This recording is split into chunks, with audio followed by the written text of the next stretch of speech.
All right, welcome to another edition of the ISP podcast, a very special edition episode. I'm your host, Sahil, here with Rahi and Roy, talking U.S. men's national team. Instant reaction because some news came out last night about who the new coach is. No, we got rid of the old coach. We don't know who the new coach is yet, but Berhalter is out. Boys. From sea to shining sea. Isn't it sad? This is the best news of the summer from a U.S. men's national team perspective is that we just fired our coach. It's pretty sad. Just take stock of that for a second. Yeah, that is pretty sad. That is really sad. But it's time. It was time, and finally, U.S. soccer did something that we're all proud of, right, boys? It's the right decision. It's absolutely the right decision. It took longer than maybe we would have hoped. But let's be honest, and Roy, you might have a different opinion, but let's give Greg Berhalter the kudos he deserves for the first portion of his tenure, for taking a team that was on the brink after not qualifying for the World Cup. There were some veterans in there. Michael Bradley was still around. Josie was still around. And he decided, no more old guys. I'm going to bring the youth movement along. Mm-hmm. And he accelerated that. And it changed things. And we looked better at times than we've ever looked. And then went to a World Cup and we're decent. And then we got beaten by a team that was a lot better than us.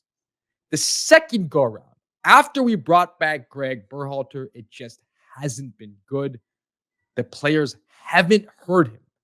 He's been saying in press conferences things that I told the players, for example, before Panama, be careful of the ref. If you told them that and Timothy Weah did what he did, it means they're just not hearing you. And the players just weren't hearing him. His voice just wasn't getting through. His energy looked low. He wasn't doing his normal throw-in thing that he always did, right? Where was that? Oh, yeah. He just looked like he didn't have it anymore. The players didn't have it anymore. They didn't respect his opinion anymore.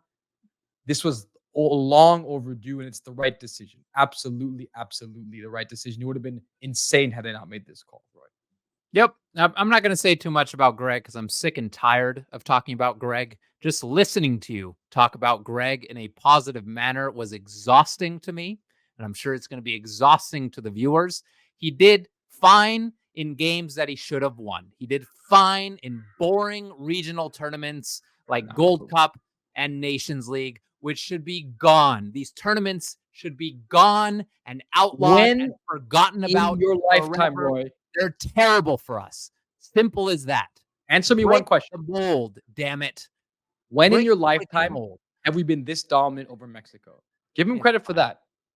It's the worst Mexico we've ever seen. I'm not going to give credit to a coach that is playing in conditions we haven't seen before. We've never seen such a clueless Mexican national team. We've never seen such a clueless region where Honduras is weak. El Salvador is usually weak, but Costa Rica is bad. But everyone in this region has been bad for the past X amount of years. Berhalter was fortunate to play in this region at this time. The second he was tested outside of the region, he failed. Simple as that. But as I've said a trillion times, I'm happy we're showing we have higher standards. I'm happy we're moving on. I am terrified of what the future holds because if we've seen what this federation has done in moments like these, they've been consistent and they have always 100% of the time made the wrong decision. Simple as that. So I think federation and a coaching perspective. That's a problem. So look, I think the federation probably took too long and sacrificed the Copa America to do this, but they have made the decision now. So now the question of the day is, who will the U.S. men's national team get as their new coach? And obviously, we don't know. We're not in those rooms or anything like that. We have some sources, but we are not that, talking directly to Matt Crocker. But who do you guys think? And we'll just take it from there. And obviously, we'll have follow-up videos later. So one bone to pick with what you said, Roy, is this federation has always got it wrong. I don't disagree at all, aside from one situation. And that was in the hiring of the U.S. women's national team manager. And I know you're going to say it's a difference. It's not the team we're talking about. Not the same. team not that the we're team. talking about. But they went out and hired the best women's manager in the world. Okay, They good did that. comparison. That's fine. So this guy, Matt Crocker, the new sporting director, he did that after some time seeing what the women had done. The Berhalter hire when he first came, that seemed like a rash decision that he was just responding and didn't have all the information available. He was sort of responding to what the players wanted, I thought. And that's why he rehired Berhalter. Now it feels like this is his call. This is his decision. He's going to try and get his person to coach. And what it sounds like in the interview that and the words that he said since is, I'm going to be targeted about my search. I'm going to go after only a few candidates that I think are up to the job. He also said money is not a concern in the sense that he said, we know we need to be competitive in terms of salary and we're prepared to do that. And the third thing he said, which I think is important, is he said, we need to turn potential into results. That's where we are now. And that's what comes next is we need to start winning games. And that is all encouraging. It doesn't mean he's going to make the right choice, but it's encouraging. It means he might call up Jurgen Klopp. Look, it's unlikely, but it sounds like he'll call him. He might call up Pochettino. Okay. Unlikely, but he might call him, right? He might call up Yogi Löw. Maybe a little more likely. Possibilities. How exciting. David Wagner, maybe bottom of the list, but these are all coaches that I think I would be okay with. Steve Cherundolo, that's MLS finest. Not a coach I'd be okay with. How noble of Matt Crocker to call these coaches. You know, when I wanted to be a coach, you know what I did? I sent an email to AC Milan. I sent them an email. I contacted them. How brave, no?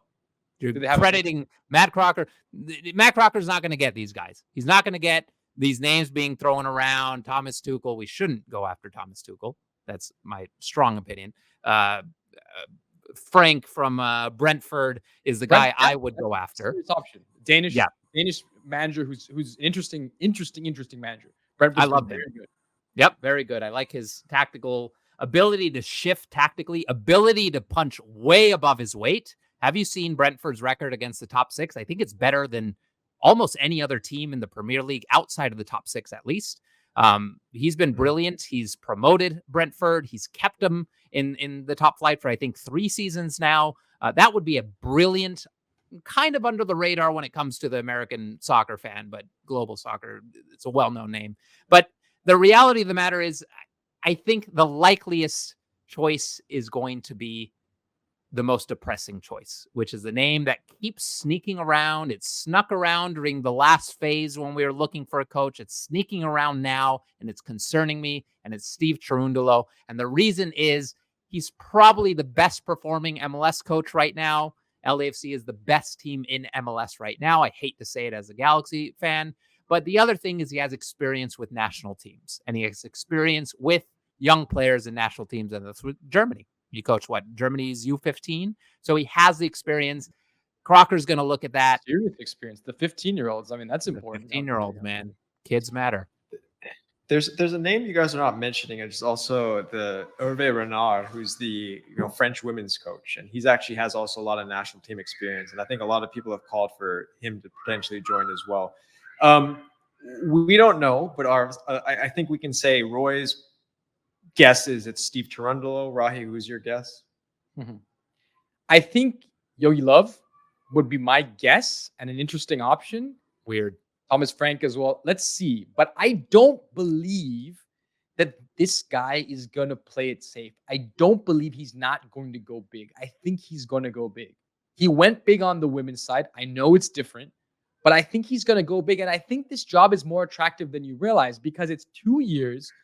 It's only 2 years leading into a home World Cup with players who are young. Let's be honest, this team is still very young. Statistically, they're one of the youngest teams playing in this summer across both tournaments. Won't be in the World Cup. There is an upside. And there is one thing we're not mentioning, Roy, which is to be a star in the American pop culture landscape is attractive. It's interesting. It's different. You can be, if you're a winning manager in this country, you can be on the level of NBA players, of NFL players. I mean, look, Pep's not coaching this team, but the guy attends a lot of NBA games, right? Jurgen Klopp attends MLB games, whatever it is. There's a fascination with American sports and the American sports culture. don't know. That is true. Yeah, sure. Sure. Yeah. I mean, I hope he targets the big names. I hope he targets Jurgen Klopp would be the biggest get. Let's be real. That's the number one He'd be choice the perfect by manager. His far. personality. But the for smart these choice, players, too. sure. Smart choice would be Frank, in my opinion. And then there's the outlier options like Vieira. Vieira has time and time again expressed. Thierry Henry is another one who has time and time expressed. I don't think either would be a great option. Vieira would be slightly better, but it's an exciting time. Let's be real. We're treating the symptom once again. I said this in the last video. We're treating the symptom, not the cause. I would be more excited if it was announced that we're going to 10x investment in our youth systems. We're going to consolidate youth soccer so that the path to pro is easier. I know you hate hearing that, Rocky. Yeah. You hate hearing that's not treating They're 2 years away from a World Cup. foundational problem. Fixing not the all youth about is money, not going to that's- change All the right, situation all right, in front all of right, all right. That's not what we're talking about today. So let's leave it there. But Well, can I you say know, one for thing? the fans out there who've been, yeah, go ahead. The other two names I've heard that are scary are Frank Lampard and Mr. Gareth Southgate, which would be. Oh, I heard these. Yeah, that's terrifying. Let's And not can say we that ask again. our illustrious host who he thinks is going to be the manager? Because he seems to be shying away from opinions there in the dark. There, He is sinking into the darkness. I like that. I really hope it's not Steve Cherundolo. No offense to you, Mr. Steve Cherundolo, but I really, that's all I got to say. I really hope it's not you. But you know, that's a very U.S. soccer thing to do, and I think it's time for a change. So, boys out there and girls and everyone else, if you've been enjoying these videos, please subscribe to the channel. And we'd love to hear from you. Who do you think, not who do you want, who do you think is going to be the next U.S. men's national team manager? And let us know in the comments. And, you know, as we can say now proudly today, I think it's a good day to say it. Go USA. Go USA. I think the Soccer. best day of the summer so far, boys. It's good day. Soccer applied for the U.S. soccer coaching job. That's why he didn't pick someone. I'm getting a call, guys. I got to take this.